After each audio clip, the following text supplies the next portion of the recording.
오늘 이제 품성 세 번째 시간 갖도록 하겠습니다.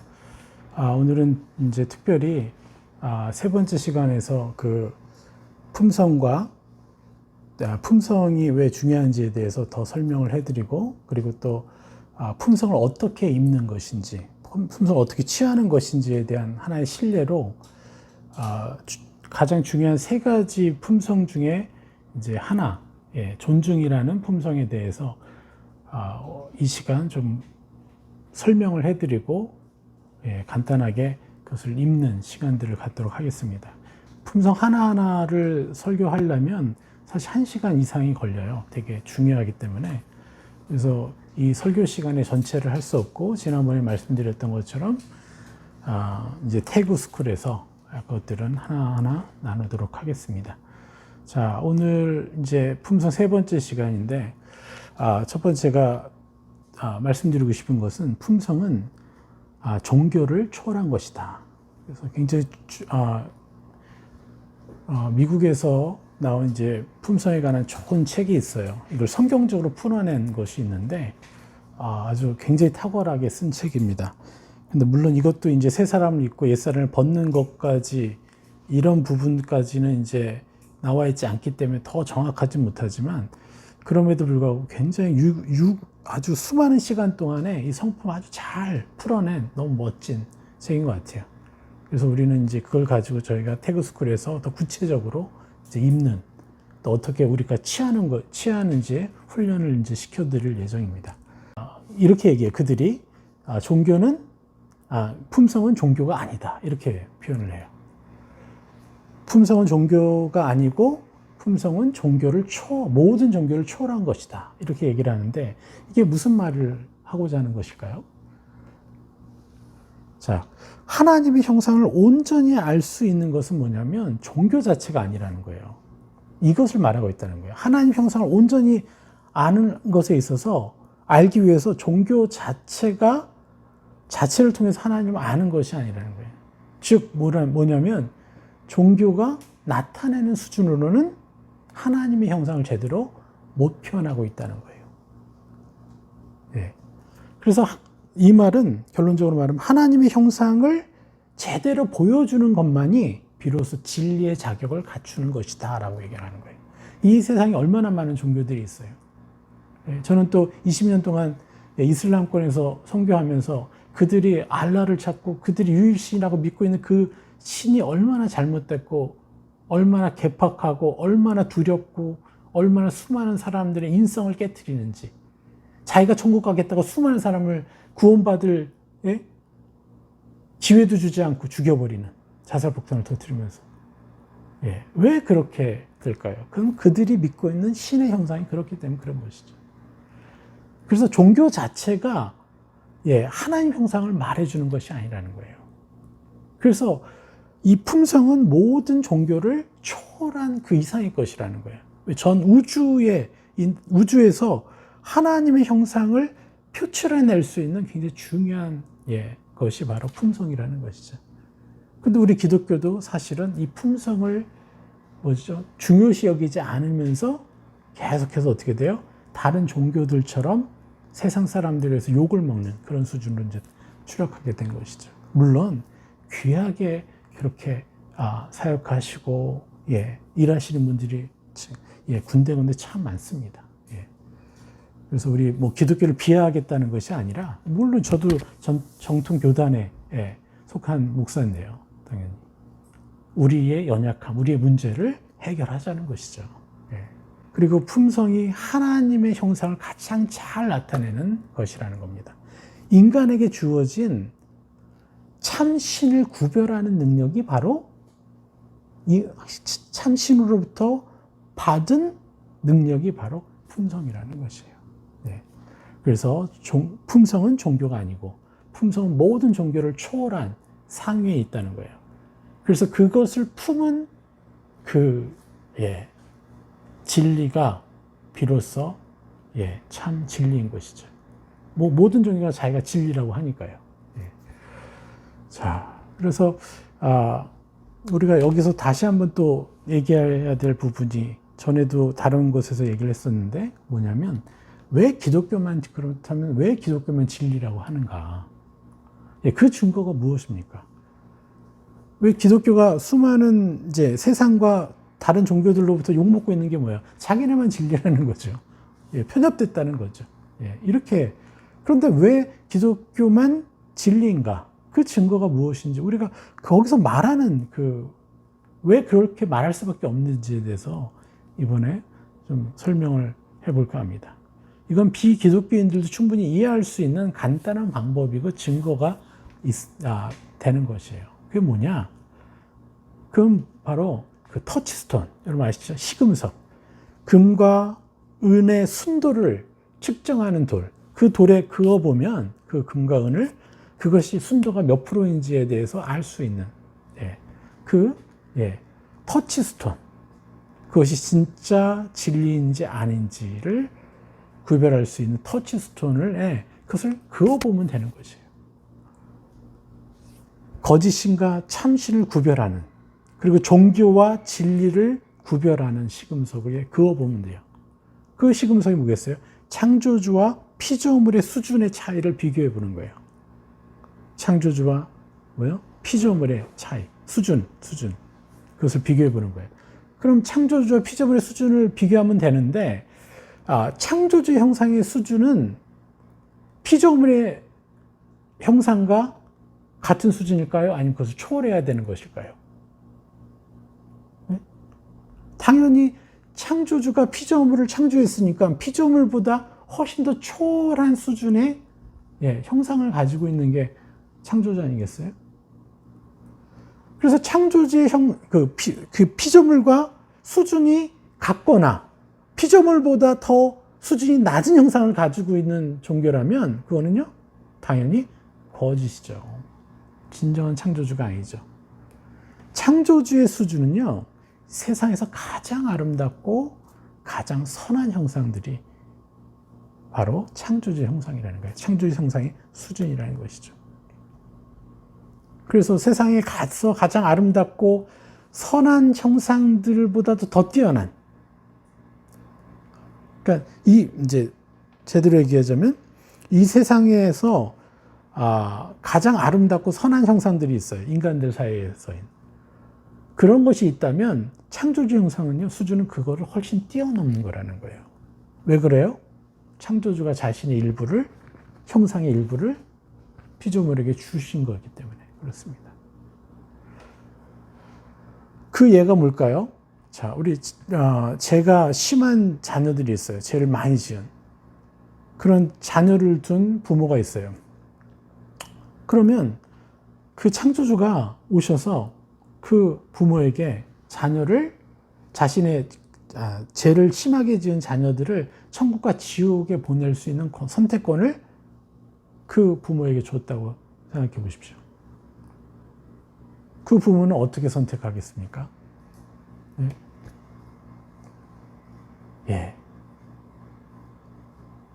당연히 어떻게 해요? 죄가 심하지만 그들을 천국에 보내려고 하겠죠. 왜요? 사랑하니까요. 그렇죠?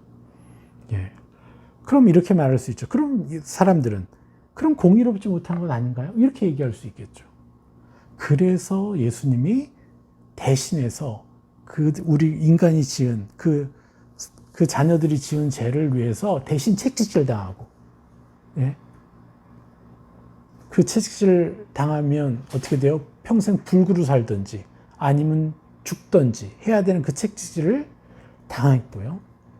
그리고 그 무거운 십자가를 들고 골고다까지 올라가서 또 십자가에 못 박혔고, 대신 매달려서 우리가 지은 죄의 대가를 어떻게 해요? 죄인들을 대신해서 대가를 치렀죠.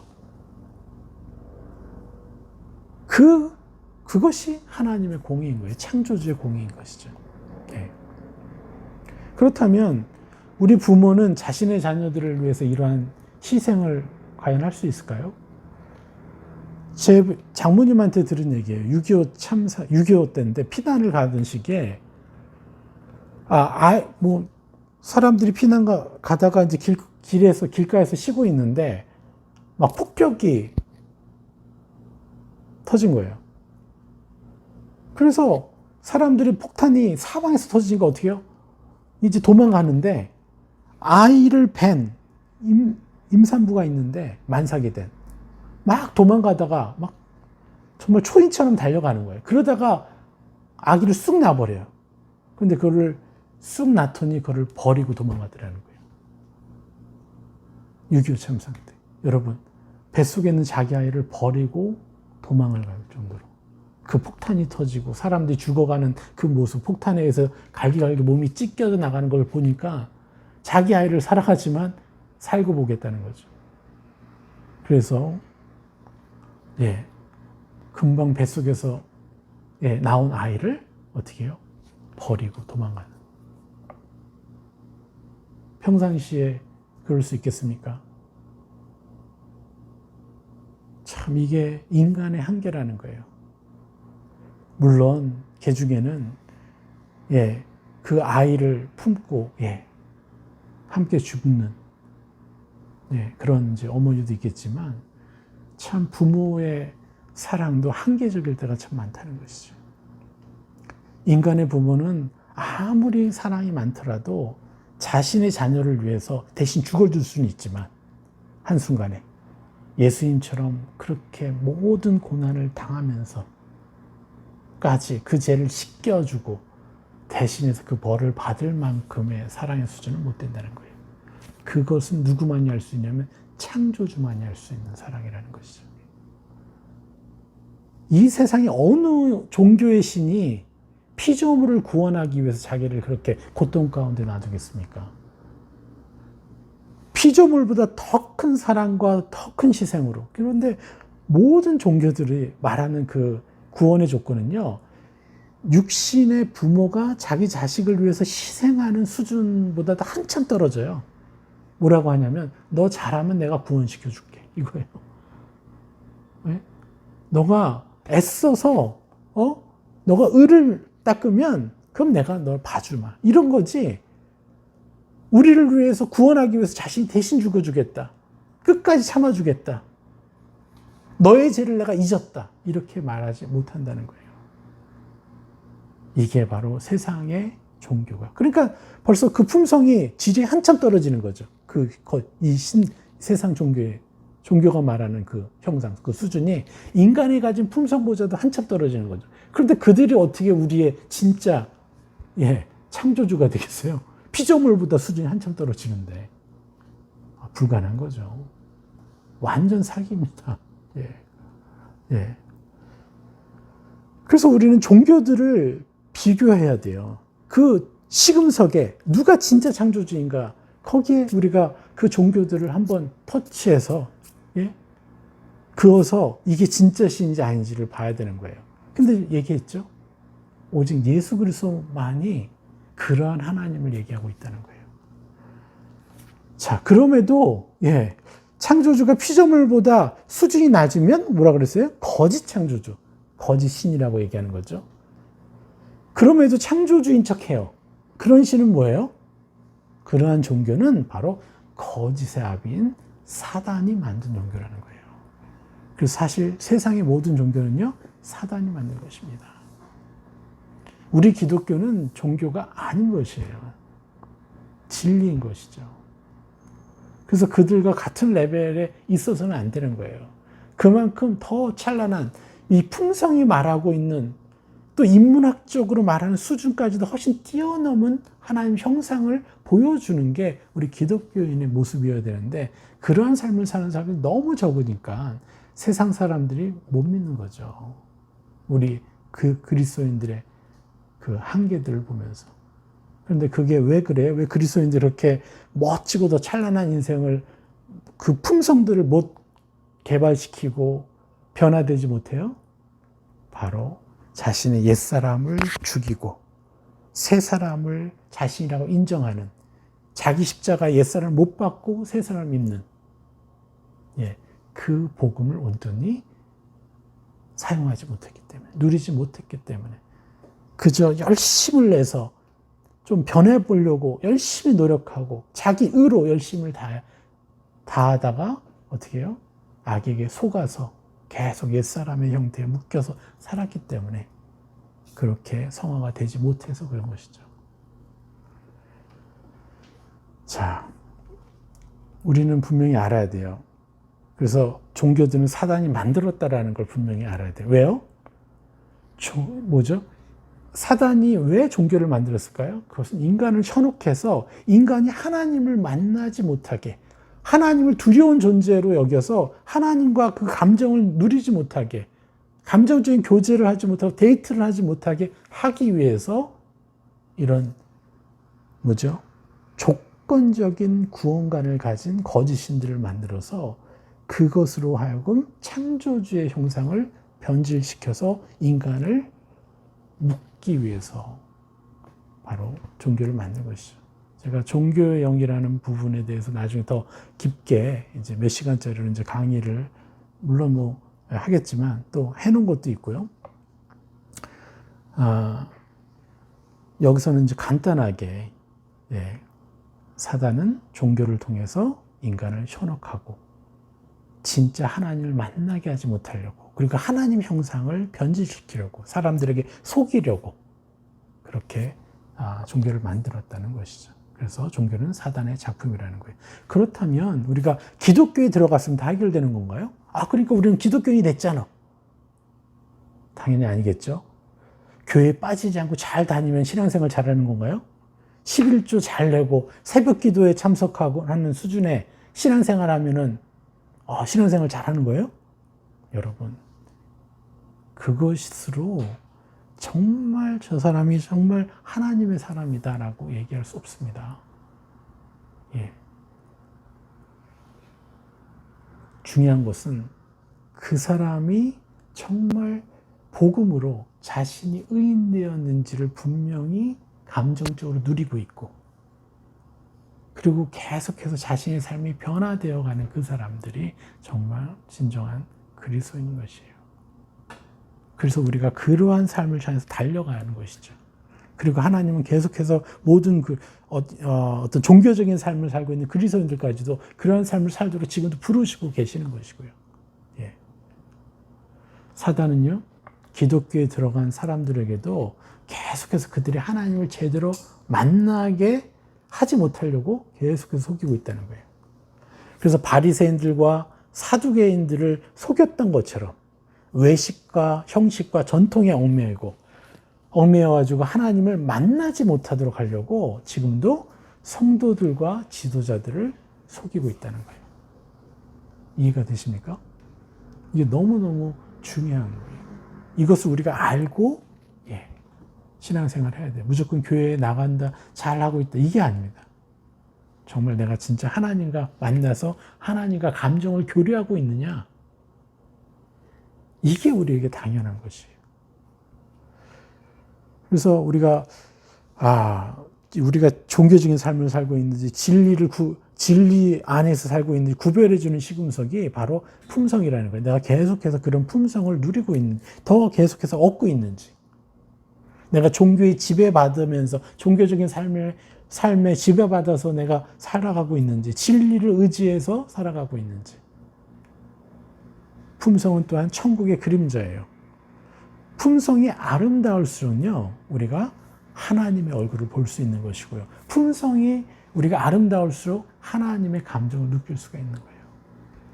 우리는 하나님을 사고적으로 그냥 만나는 자가 아니라 감정까지 누리는 깊은 교제를 하는 사람들이라는 겁니다.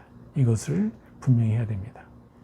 또 이번 시간에 굉장히 중요한, 절대 잊지 말아야 될 것 중에 또 하나는 뭐냐면, 아주 명심해야 될 너무 중요한 진리인데, 그것은 바로 품성은 훈련으로 얻는 것이 아니라는 거예요. 품성은 오로지 침노함으로 얻는 것이라는 거예요. 오늘의 핵심 주제입니다, 이게. 마태복음 11장 12절에 뭐라고 합니까? 세례 요한의 때부터 지금까지 천국은 침노를 당하나니 침노하는 자는 빼앗느니라, 이렇게 얘기했어요. 왜 세례 요한의 때부터라고 할까요? 왜 그러냐면 온전한 회개를 세례 요한부터 가르쳤기 때문에 그래요.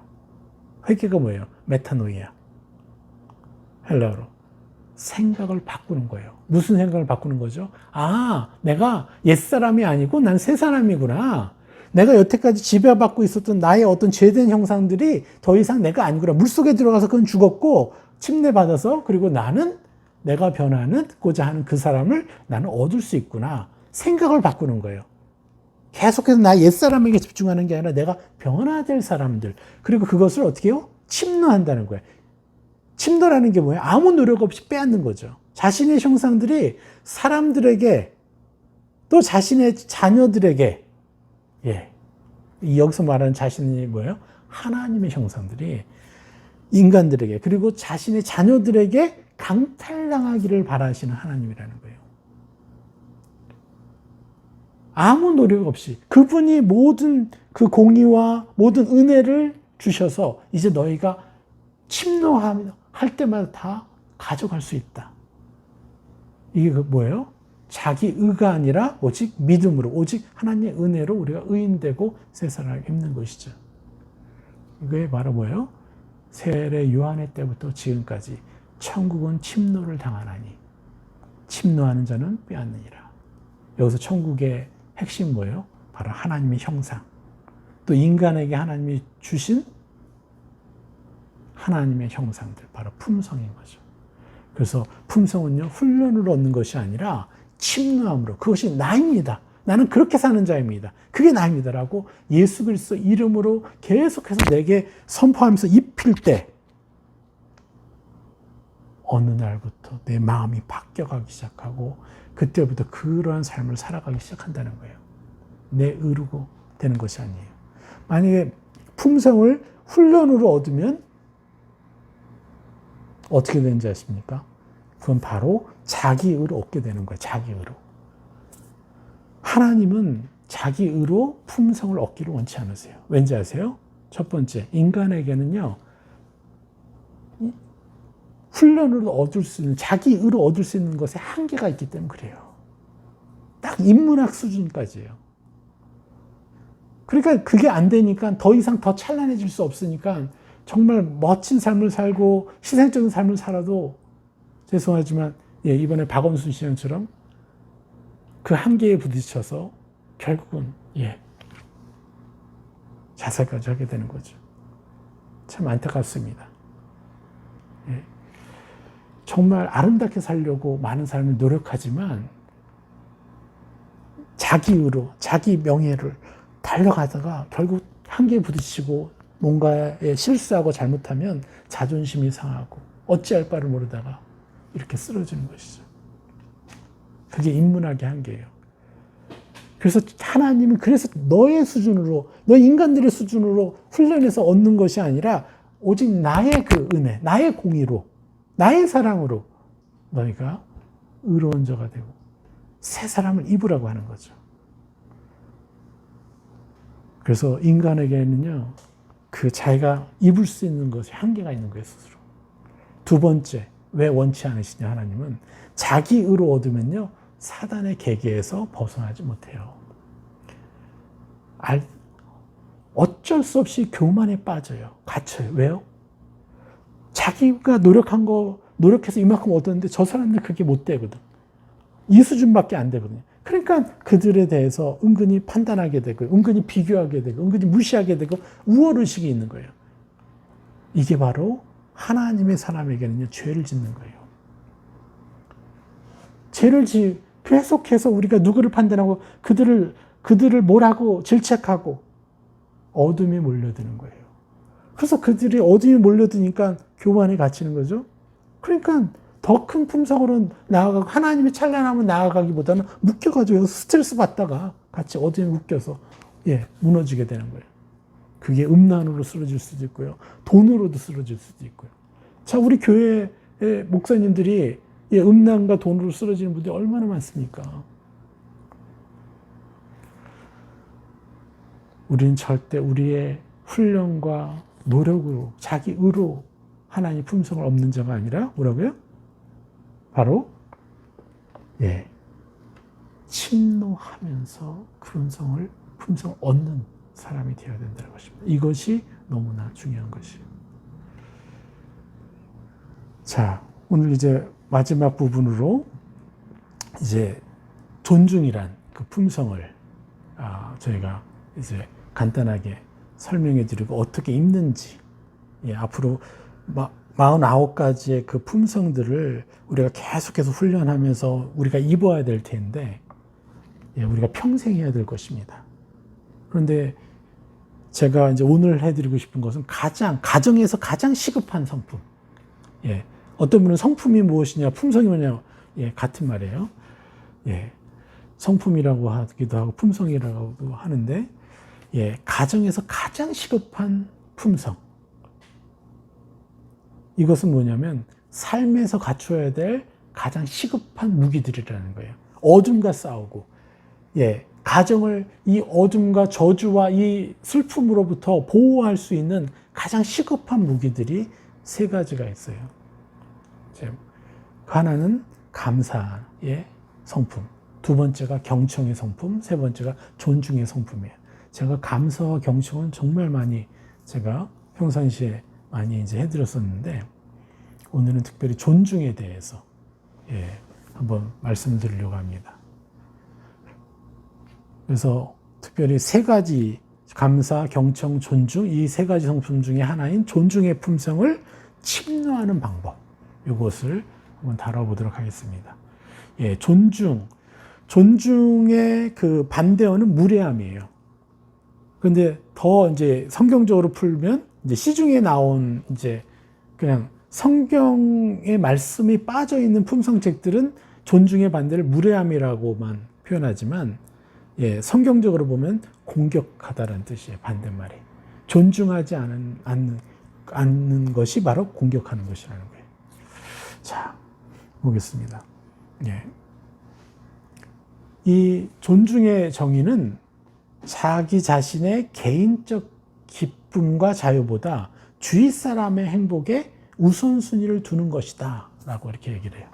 자기 자신의 개인적 기쁨과 자유를 우선순위에 두지 않고 주위 사람이 행복할 수 있는 것에 우선순위를 두면서 행하는 거예요. 그러니까 자신의 개인적 기쁨을 미루거나 제한하는 것이에요. 저 사람이 행복해질 수 있도록. 내가 지금 이것을 할 수 있는 자유도 있고 능력도 있지만 상대방이 이 행복을 위해서 내가 이것을 하지 않는 거예요. 예가 뭐가 있겠어요? 저 사람이 한창 나는 이것을 해서 너무 기뻤어. 저걸 해서 성취를 했어. 그래서 나는 100만 원을 벌었어. 어쩌면 돈으로 따진다면. 근데 그 앞에서 나는 1000만 원 벌었는데 이러면 뭐가 되는 거예요? 분위기 싸하는 거죠. 그 사람을 존중해 주지 않는 거죠. 내가 1000만 원을 벌고 1억을 벌었어도 저 사람이 행복하고 사람이 막 축하해 줄 때 나는 내가 말하는 권리도 멈출 수 있는 거예요. 그 사람이 행복해질 수 있도록. 굳이 내가 얘기해서 더, 그 사람이 주인공이 되고 더 행복한 것을 내가 깰 필요는 없잖아요. 어떤 말하는 것부터 시작해서 행동하는 모든 것 가운데 그 사람이 행복을 위해서 내가 내 자신을 컨트롤 해내는 것. 이게 바로 존중이죠. 이거는 한 일례죠. 수많은 이제 예들이 있습니다. 그래서 우리는 이제 그 존중을 하기 위해서 이제 무엇을 해야 되냐? 존중하기 위해서 무엇을 하느냐에서 특별히 반대되는 것, 공격하는 것이 무엇인지에 대해서 좀 우리가 나눌 필요가 있어요. 빌립보서 1장 9절 10절은 이렇게 얘기합니다. 내가 기도하노라. 너희 사랑을 지식과 모든 총명으로 점점 더 풍성하게 하사 너희로 지극히 선한 것을 분별하며 또 진실하여 허물 없이 그리스도의 날까지 이루고라고 했습니다. 여기서 우리가 주목해야 될 말씀이 허물 없이 그리스도의 날까지 이루고라고 그랬어요. 여기서 허물 없다라는 것을 이 킹제임스 버전에서 without offensive, 공격하지 않고 상처 주지 않으면서 그리스도의 날까지 이르라. 서로를 상처 주지 않고 서로를 격려하면서 그렇게 그리스도의 날까지 이르라. 이게 바로 허물 없다라는 표현이라는 거예요. without offensive.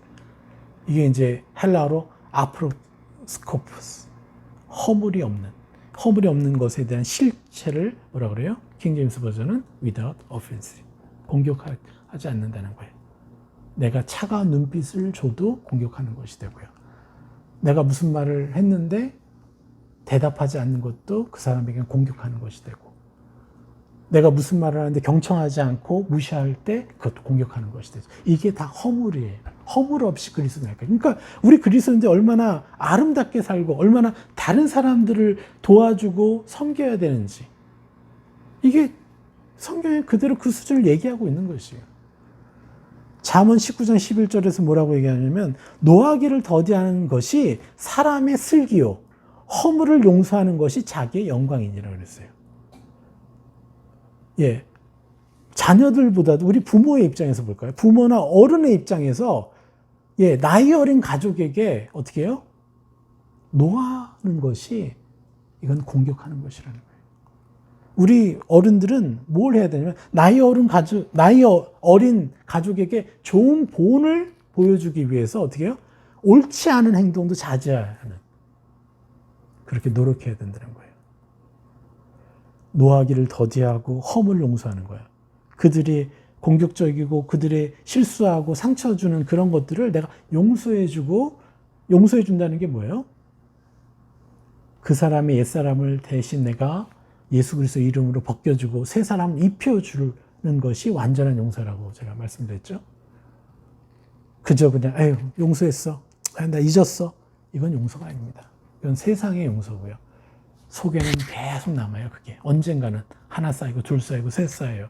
그런데 그 쌓이는 것에 없앨 수 있는 유일한 방법은 그들의 연약함을 내가 대신해서 쌓아주고 그 사람에게 더 찬란한 형상을 입히고 축복해 주는 것만이 완전한 용서인 거예요. 우리가 가진 천국 열쇠인 것이죠. 예. 마태복음 18장 5절에 이렇게 얘기합니다. 또 누구든지 내 이름으로 이런 어린아이 하나를 영접하면 곧 나를 영접함이니. 6절. 누구든지 나를 믿는 이 작은 자 중 하나를 실족하게 하면 차라리 연자 맷돌이 그 목에 달려서 깊은 바다에 빠뜨려진 것이 나으니라. 저희가 이스라엘 갔을 때 예루살렘에 진짜 연자 맷돌이 있는데요. 예. 이거의 한 1.5배? 예. 그거를 목에 메고 빠뜨려지는 것이 나으리라. 이렇게 표현해요. 실족하게 하는 일들이 있으므로 7절 말미암아 세상에 화가 있도다. 실족하게 하는 일이 없을 수는 없으나 실족하게 하는 그 사람에는 화가 있도다. 자, 이 말씀대로라면요, 우리는 화 가운데 살고 있어야 되는 거 아닙니까? 우리 길 지나가면서도 막, 예, 우리 상처 주고 이럴 때 있지 않아요? 예? 이 말씀대로라면, 예, 우리는 화 가운데 살고 있어야 되는 거예요. 그럼 예수님이 거짓말, 이거 예수님이 하신 말씀이죠. 그럼 예수님이 거짓말 하시나요? 그렇지 않잖아요. 그렇다면 현재 우리는요, 화를 당하고, 화 중간에, 가운데 우리가 살아가고 있는 거예요. 저주 안에 살고 있다라고 얘기를 하는 거죠, 사실. 지금 우리가 살고 있는 지금 현 상태가 저주라는 거예요. 이 말씀대로라면. 자, 이 말은 뭐냐면, 우리가 화를 당하고 있는 수준이 이 정도라면, 이 말씀의 핵심 뭐냐면, 우리가 화를 당하고 저주를 받고 있는 이 상태가 지금의 우리의 상태라면, 화를 당하지 않는, 저주를 당하지 않는 상태의 삶은 도대체 얼마나 찬란하다는 것이죠. 얼마나 더 멋지고 얼마나 더 아름다운 삶을 우리가 살 수 있다는 겁니까? 원래 하나님 약속하신 아름다움과 선함은. 우리는 찬란한 인생을 더 향유할 수 있는 게 우리라는 거예요. 우리가 이러한, 예, 공격적인 삶을 사는 것에서 우리가 그 저주에서 벗어날 수만 있다면, 공격하지 않고 남에게 상처를 주지 않고 그들을 격려하고 그들을 섬기는 삶, 그러한 삶을 살 수 있다면 우리는 더 찬란하고 더 아름다운 삶이 보장된 인생이라는 거예요. 이게 주님이 우리에게 주시고자 하는, 예, 구원받은 자의 삶이라는 것이죠. 여기서 어린아이라는 건 뭐죠? 어린아이? 금방 앞에서 우리가 역설을 얘기했죠. 그죠? 우리는 저주를 당하고 있고, 그래서 이 말은 바로 우리가 지금 이 정도 수준이 아니라 더 찬란한 삶을 사는 것이 원래 우리를 향한 하나님의 부르심이다라는 역설을 지금 마태복음 18장 5절에서 7절까지 말씀을 드려서 잠깐 봤어요. 시간이 없어서 더 완벽하게 볼 수는 없지만 여기서 어린아이에 대해서 한번 주목해 봅시다. 오늘 제가 이제 성막사를 하면서 교제한 집사님의 간증이에요. 이분이 제빵 훈련을 지금 받고 있거든요. 시험 치려고. 그런데 자기랑 한 팀인 이제 젊은 친구가 있는데 너무나 이기적이고 배려가 전혀 없는 친구라는 거예요. 그래서 계속 이제 몇 개월 같이 훈련을 했으니까 알죠. 근데 그 친구는 굉장히 또 실력이 있는데도 이상 시험만 치면은 잘 안 된다는 거예요.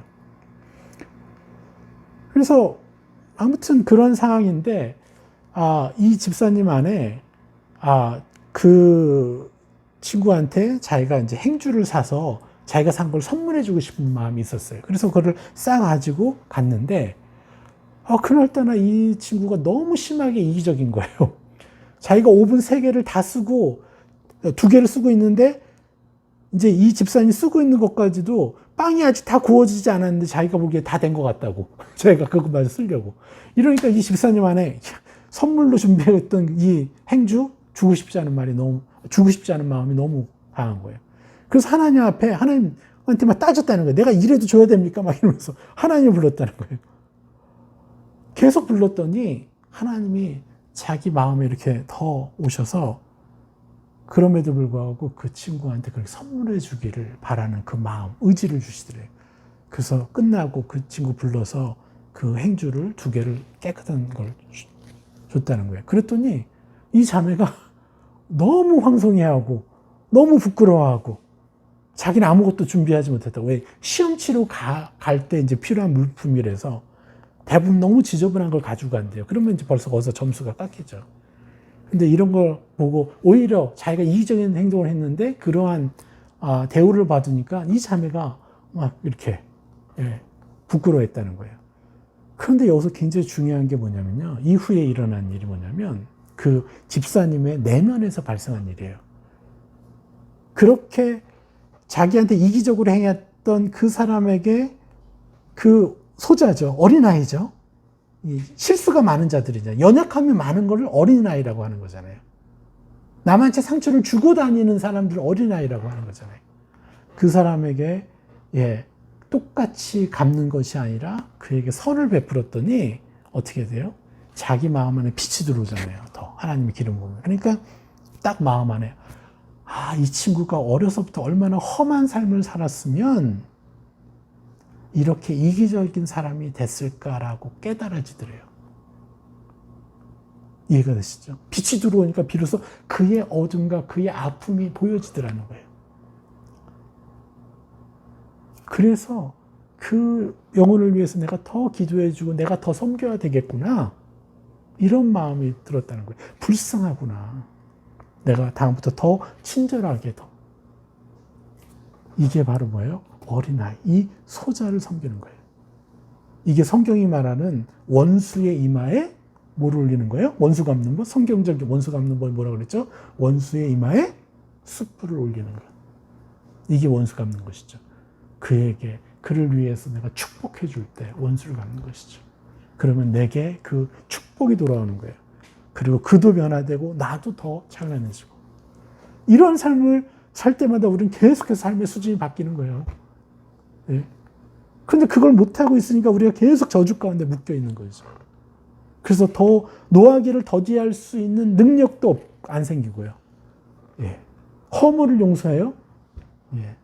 허물 용서하기 그냥 허물을 막 동네방네 막 퍼뜨리면서 막 속으로 그들을 판단하면서 이러고 우리가 많은 시간을 보내지 않았습니까?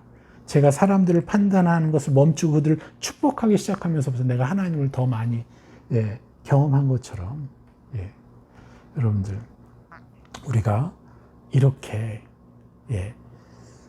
지금의 현재의 상태가 우리가 저주받은 삶이다. 우린 더 찬란한 삶을 살 수 있다. 그러기 위해서는 어떻게 해요? 품성 하나하나를 더 얻어야 된다라는 말씀을 드리고 싶습니다. 이 존중의 보상이 생기면요. 이게 뭐 참 준비한 것들 할 시간이 없는데, 아무튼 존중을 해주다 보면요, 어떻게 돼요? 나는 존경심을 받게 돼요. 좋은 평판을 얻게 되고 칭찬을 얻게 돼요. 그리고 평화가 임하고요. 또 내가 있는 곳이 보호받고 내 자존감이 올라가고, 자존감이 올라가면 수많은 상처들이 오는데 아프지가 않은 거예요. 그래서 그들을 인내해주고 그들을 도울 수 있는 힘이 오히려 생겨요. 그리고 무엇보다 으뜸. 최상의, 어디에 있든 최상의 삶을 산다는 거예요. 마가복음 10장 44절에 이렇게 말씀합니다. 너희 중에 누구든지 으뜸이 되고자 하는 자는 모든 사람의 종이 되어야 하리라. 그 대표적인 게 누구냐? 45절. 인자가 온 것은 섬김을 받으려 함이 아니라 도리어 섬기려 하고 자기 목숨을 많은 사람의 대속물로 주려 함이라. 그러니까 우리가 리더가 된다는 것. 예수님의 그 리더십은 뭐예요? 섬기는 거예요. 종이에요. 최고의 섬김은 뭐예요? 그들을 존중해 주는 거예요. 그들의 필요, 그들의 감정적인 필요가 무엇인지 하나님께 물어가면서 그들을 돕는 것이죠.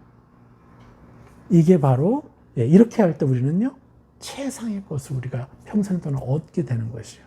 그러니까 그 사람은 피스메이커가 되고 그 사람을 통해서 주변 사람들이 더 건강해지고, 나를 통해서 그들이 더 리더십을 발휘해야 되고, 나를 통해서 그들이 더 많은 능력이 발휘된다는 것이죠. 이게 바로 빛과 소금의 역할을 감당하는 그리스도의 삶이라는 것이죠. 내가 그들의 종처럼 그들이 행복해지려고, 행복하도록 우리가 도우려고 애를 쓴다면 우리는 진짜 뭐예요? 하나님의 얼굴을 더 보게 되는 것입니다. 얼마나 많은 보상이 있겠어요. 존경, 좋은 평판, 칭찬, 평화, 보호받음, 자존감, 보호해주는 능력, 무엇이 으뜸이 되고, 이거 말고 더 많은 보상들이 있어요. 여러분 기억하십시오. 그래서 여러분 자신을 위해서라도 어떤 누구든지 존중해 주는 사람이 되어야 됩니다. 그렇게 되면 가장 최고의 축복은 하나님을 만날 돼 있어요. 하나님의 감정을 느낄 수가 있게 되는 거예요. 그리고 내가 누군가를 위해서 희생하는 것이 너무 기쁨이 되어져요. 남들은 불평, 불만. 그렇게 하지만 우리는 그런 수준의 삶에서 벗어날 수 있다는 거죠. 우리가 이 존중하는 것을, 존중의 품성을 얻는 방법은 뭐예요? 바로 옛사람을 벗고 새사람 입으면 돼요. 그 존중이라는 품성이 아름다운 것이 나라고 이쁠 수 있도록 예수님이 우리를 위해서 죽으셨다는 그것을 분명히 하고, 그것이 내 것이라고 선포하는 것이에요. 자, 그래서 다시 우리 한번 선포해 보겠습니다. 자, 따라서 선포해 볼까요? 예수 그리스도의 위대하신 권능의 이름으로 선포합니다. 나는 다른 사람의 감정을 존중하는 자입니다. 특히 가족의 감정을 가장 민감하게 존중해 주는 자입니다. 우리가 나가서는 다른 사람들 위해서 잘 해줄 수 있죠? 우리 한국 사람들은 쉬워요. 그런데 집에서 나의 아내와 나의 가족과 나의 형제들에게는 이걸 하는 것은요, 목에 칼이 들어와도 쉽지 않은 일이에요. 그런데 우리가 이렇게 선포하면, 우리가 새 사람을 입으면 어느 날부터 그렇게 되어진다는 거예요. 자, 또 선포해 볼까요? 다른 사람과 특히 가족의 감정에 공감해주는 존중의 탁월한 자입니다. 가족의 감정에 대해 관심을 가져주고 민감하게 새 사람의 감정을 입혀주는 자입니다.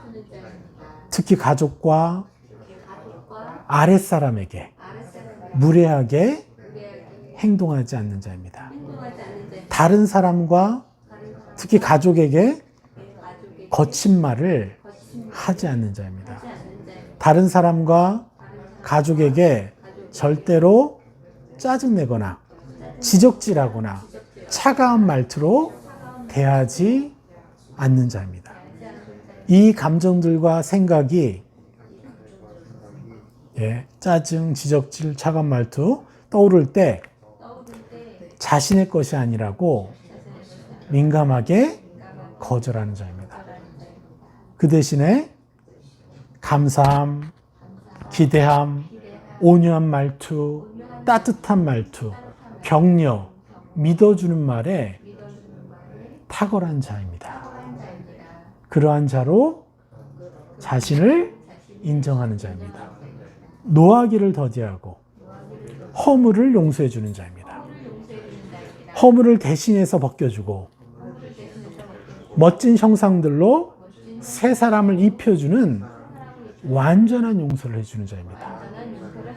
이것이 자신에게 엄청난 영광임을 분명히 알고 더 큰 영광을 얻고 향유하는 자입니다.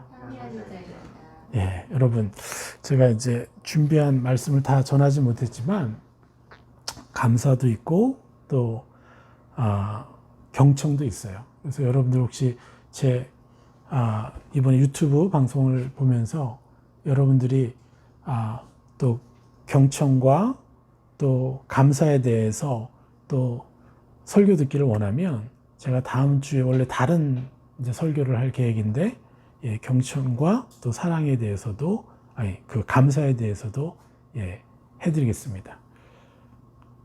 그래서 이것에 대해서 댓글이 한 50개 이상은 나와야 제가 또 하도록 하겠습니다.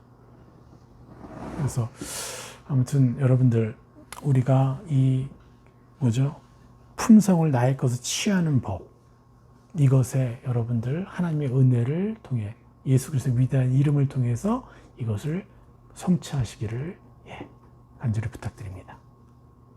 오늘 말씀 여기까지 전하겠습니다.